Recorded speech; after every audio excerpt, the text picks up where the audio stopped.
Ecuatoriano, buscando la verdad y abogando por la unidad nacional en pro de la paz y la seguridad en el Ecuador. Queremos dar la bienvenida en la revista de Opinión y Democracia al ministro de Inclusión Económica y Social, Harold Burbano. Lo invitamos para conocer las acciones que se vienen cumpliendo, la inclusión económica, la reactivación social. ¿Cómo se viene trabajando en medio de una preocupación, una incertidumbre que se vive evidentemente por las elecciones, cuando aquí se anteponen las promesas, la demagogia, antes que los hechos, lo que tiene que enseñar el gobierno, la atención, la penetración en territorio? Muy buen día. Buenos días, Miguel. Muchísimas gracias por abrirme los micrófonos de EXA y por abrirle los micrófonos al sector social del gobierno nacional del presidente Daniel Noboa. Sé que muchas veces este tema social no es muy políticamente picante, pero es necesario siempre hablar, y yo por eso siempre les digo a los periodistas con los que converso, el sector social es aquel que hace el trabajo de hormiga y llega a las familias para poder mejorar la calidad de vida, y esa ha sido la disposición desde el primer día de parte del presidente Daniel Noboa. Intentemos cubrir la mayor parte de necesidades de las personas en pobreza y pobreza extrema, así que con todo gusto a informarle a la ciudadanía. Sé que esta radio la escucha todo el mundo aquí en la ciudad de Quito, en la provincia de Pichincha. Uno se sube a un taxi, se sube a un medio de transporte y está EXA presente. Bien, ¿qué tareas viene cumpliendo el Ministerio de Inclusión Económica y Social para atender las grandes demandas sociales? Bueno, explicarle un poco a la ciudadanía que el Ministerio de Inclusión Económica y Social tiene dos grandes competencias. Una primera competencia que es gestionar algo que se llama el sistema de cuidados en el país. Nosotros tenemos guarderías para niños, guarderías para personas adultas mayores, para personas con discapacidad, es decir, servicios gratuitos para que la familia pueda descargar ese rol de cuidado en el Estado y pueda, por otro lado, salir a buscar trabajo, salir a emprender. Ese es el primer rol, ese es la primera competencia fundamental del MIES. Pero por otro lado, otra de las competencias, y creo que la más robusta, es la inclusión económica, en donde el eje central es básicamente gestionar las transferencias monetarias, es decir, los famosos bonos, las pensiones que paga el Estado.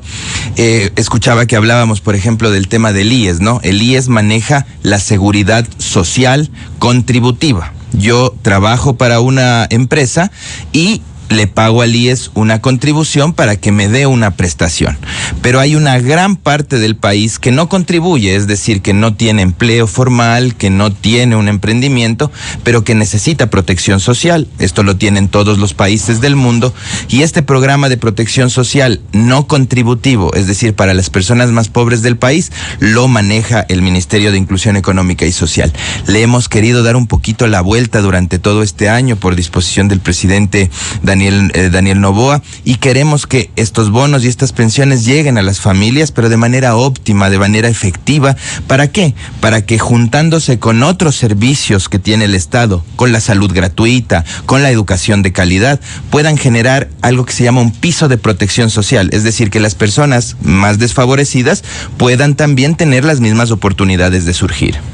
Usted ha hablado de la atención a la niñez, a la adolescencia y también a la tercera edad. ¿Cómo se viene operando con estos segmentos de la población? Bueno, por ejemplo, para niños, niñas y adolescentes, nosotros nos juntamos con una estrategia fundamental que ahora, por ejemplo, la candidata a vicepresidenta María José Pinto la lideró de manera muy adecuada durante todo el año, que es la prevención de la desnutrición y la erradicación de la desnutrición infantil.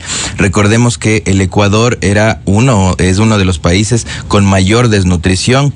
El gobierno de Correa subió la desnutrición infantil de manera descomunal, más o menos en el año 2015-2014 llegamos a cerca del 26-27% de desnutrición crónica infantil. Eso quiere decir que 1 de cada 4 niños en el país estaba desnutrido. Ahora, con esta estrategia fundamental, durante todo este año hemos logrado reducir en 0.9% ese problema, y esto es parte de toda esta estrategia fundamental que le hemos dado a los niños a través de dos servicios fundamentales que tiene el MIES, que el primero es algo que se llama Creciendo con Nuestros Hijos, que son personas que van a las casas de las familias más pobres y les ayudan a estimular a los niños más pequeños. Y por otro lado tenemos las famosas guarderías, para que la gente me entienda, que se llaman Centros de Desarrollo Infantil, que los gestiona el MIES.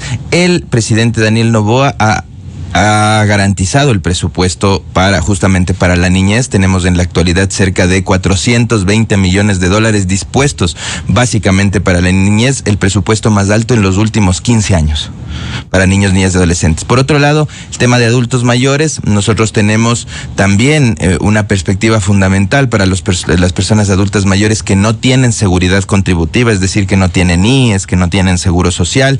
Para ellos tenemos varios servicios como espacios de socialización y encuentro a nivel nacional.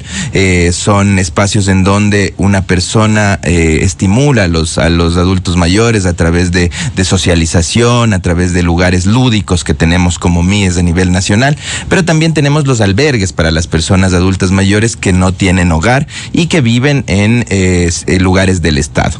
Y finalmente, para las personas con discapacidad, nosotros a nivel nacional durante todo este año hemos emprendido una cruzada para que todas las personas con discapacidad tengan ayudas técnicas y mejorar su calidad de vida gracias a esa relación constante que tenemos con la empresa privada, que es algo que no lo vamos a perder nunca, este trabajo conjunto con empresa privada, con empresarios. Hemos logrado la donación de cerca de 12,000 ayudas técnicas, sillas de ruedas, bastones, que ahora están siendo puestos a consideración de las personas con discapacidad más pobres. El día de ayer, por ejemplo, estuve en una entrega masiva que hicimos de sillas de ruedas posturales, por ejemplo, para niños que no pueden, que tienen mayor de 75% de porcentaje de discapacidad al sur de Quito, en Guamaní, y la gente lo ha recibido de manera bastante adecuada, porque este es un trabajo humano, es un trabajo muy loable de parte del gobierno nacional, que, como te decía, es un trabajo de hormiga que lo hacemos puerta a puerta, pero que está cambiando la vida de la gente.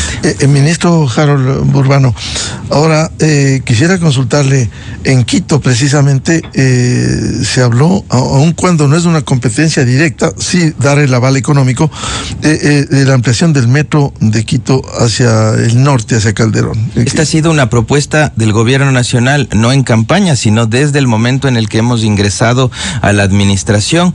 El presidente Daniel Noboa se ha comprometido, primero, más allá de cualquier competencia, a realizar las gestiones pertinentes para que el metro de Quito se amplíe hasta Calderón. Tenemos en Quito la parroquia más grande del país, que es la parroquia de Calderón, que la visitamos constantemente, pero se necesita tener un adecuado mecanismo de transporte público, y qué mejor que el metro de Quito. Hemos identificado, además, ahora que nos encontramos en esta inclemencia del clima, que ha habido algunas omisiones por parte de diferentes actores políticos, como por ejemplo el mismo alcalde de Quito. El día de ayer estuve yo en Guápulo, en Conocoto, en donde hubo algunos desastres, y la gran mayoría de la gente se queja de la inatención que la alcaldía de Quito ha realizado en estos sectores. En Conocoto, la zona en donde se destruyeron casi 7 casas, me presentaron los pedidos realizados al alcalde de Quito desde hace más de 6 meses para que básicamente les limpien las alcantarillas, se limpien los sumideros, y no han tenido respuesta alguna. El gobierno nacional, como te digo, más allá de las competencias, va a actuar, está actuando en estas zonas, pero es irresponsable que nosotros actuemos para limpiar los sectores cuando existen autoridades que tienen esta responsabilidad, que tienen esta competencia. Igual pasa en otras provincias del país, en Guayas, en otros sectores. Los gobiernos autónomos descentralizados se han desentendido de la ciudadanía, y lo que quiere el presidente Daniel Noboa es que el eje social, el sector social, esté ahí presente, identificando estas necesidades y acompañando no solamente el cubrir estas necesidades, sino también estos reclamos frente a los gobiernos descentralizados. Y no solo en la capital, ¿cómo se ha atendido desde el Ministerio de Inclusión Económica y Social, por ejemplo, Esmeraldas, a propósito de las inundaciones? El país no vio bien que la asamblea sesione, no tanto por la sesión, sino que se vayan de farra con el anfitrión, el alcalde, de Esmeraldas, cuando hubo un derrame petrolero, el deslizamiento de tierras, inundaciones, es decir, y hubo decenas de damnificados. Sí, En realidad a mí me parece irresponsable utilizar la desgracia de la gente con fines políticos, y eso es lo que hizo básicamente la Asamblea Nacional. Ellos fueron a sesionar casi 20 días después de que el derrame se ocasionó, cuando el gobierno nacional a través de sus ministerios estuvo en el mismo momento de la desgracia. Y además, compartiéndote un poco de la experiencia personal, yo desde hace casi 10 años, 12 años acompaño comunidades, pueblos, justamente en busca de reparación, y es la primera vez que yo veo una decisión firme de parte de un presidente que a través de decreto ejecutivo, el decreto 577, empieza un proceso de reparación integral. ¿Qué significa reparación integral? Una indemnización le obliga a través de decreto ejecutivo a Petroecuador a que asuma su responsabilidad, a que indemnice a las familias y a que repare también para evitar que esto vuelva a pasar. Y eso es algo que se está haciendo. Desde el Ministerio de Inclusión Económica y Social, por ejemplo, nosotros nos activamos desde el primer momento para poder llevar ayudas técnicas, llevar ayudas sociales, llevar también agua, porque fue algo que afectó mucho en este sector, en coordinación con el Ministerio del Ambiente. Todo el Ejecutivo estuvo activo sin tomar en cuenta banderas políticas, y eso creo que la ciudadanía lo entendió, y lo entendió bastante bien. Se ve mal, y yo eso estoy muy consciente, se ve mal que desde cualquier cartera política se politice estas desgracias de las familias. Claro. La Armada Nacional llevó agua a Esmeraldas, que contribuyeron para atender a quienes estaban sufriendo el embate de la naturaleza. Sí, así es, sin duda alguna. El gobierno está bastante activo, se lo ha comunicado. La gente está también muy consciente de que el trabajo del Ejecutivo ha sido bastante eficiente. Por eso, dejar de lado cualquier tipo de ataque político. Toda esta semana la agenda de la Asamblea ha sido atacarle al gobierno y utilizar lo de Esmeraldas, el tema de Esmeraldas, con fines políticos, por desesperación, entendería yo, pero como gobierno nacional no vamos a dejar que esto nos quite de nuestro norte, porque el presidente Daniel Noboa ha sido muy concreto en lo que nos ha pedido como eje social, que es cambiar la vida de las personas. Ministro Harold Urbano, quisiera preguntarle por un tema de coyuntura y en medio de esta campaña, cuando se ha hablado desde la candidata de la Revolución Ciudadana, la creación de comités de gestiones de paz. ¿Cómo entraría en los barrios, en las urbanizaciones, en los diferentes sectores, algo que debe controlarse y no generar una especie de acción de política de injerencia para la libertad de los barrios y las urbanizaciones? Miguel, me preocupa mucho este anuncio, y me preocupa ¿por qué? Porque durante todo este año hemos hecho ayuda social, hemos llegado a la ciudadanía de manera directa, casa a casa, hogar a hogar. El momento en el que tú empiezas a poner capataces en las parroquias, capataces en los barrios, el gobierno va a tener que coordinar con esa estructura, una estructura que no se sabe si va a ser una estructura formal, institucional, si va a ser una estructura social financiada por el Estado.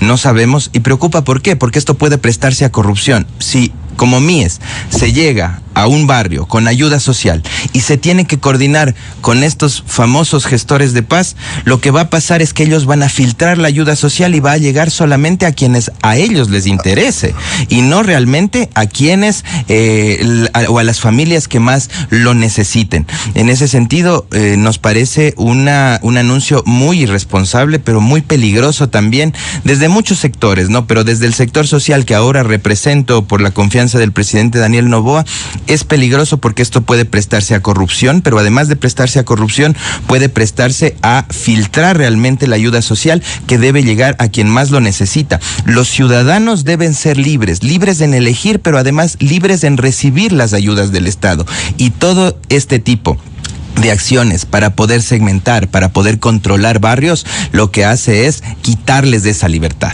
¿Y qué piensa la gente? Ustedes que están en territorio, ministro, ¿qué piensa la gente? Quisiera la ayuda del Estado, que le obligue. El Estado tiene que atender tanto el gobierno nacional cuanto los gobiernos locales. Sin embargo, esto pudiera sonar a un control de la sociedad. Sí, sin duda alguna. La gente, como te digo, la gente quiere ser libre, quiere tener la libertad de pedirle al Estado su ayuda. Quisiera hacer un paréntesis, porque cuando nosotros llegamos a la administración del Estado, encontramos muchas irregularidades. Entre una de esas, que había cosas que han estado guardadas históricamente en diferentes bodegas públicas, pero además bodegas privadas que se pagaban con erario público y con además bienes que pueden y deben estar en la ciudadanía. Ejemplo, las famosas cocinas de inducción que fueron un revuelo en la primera vuelta.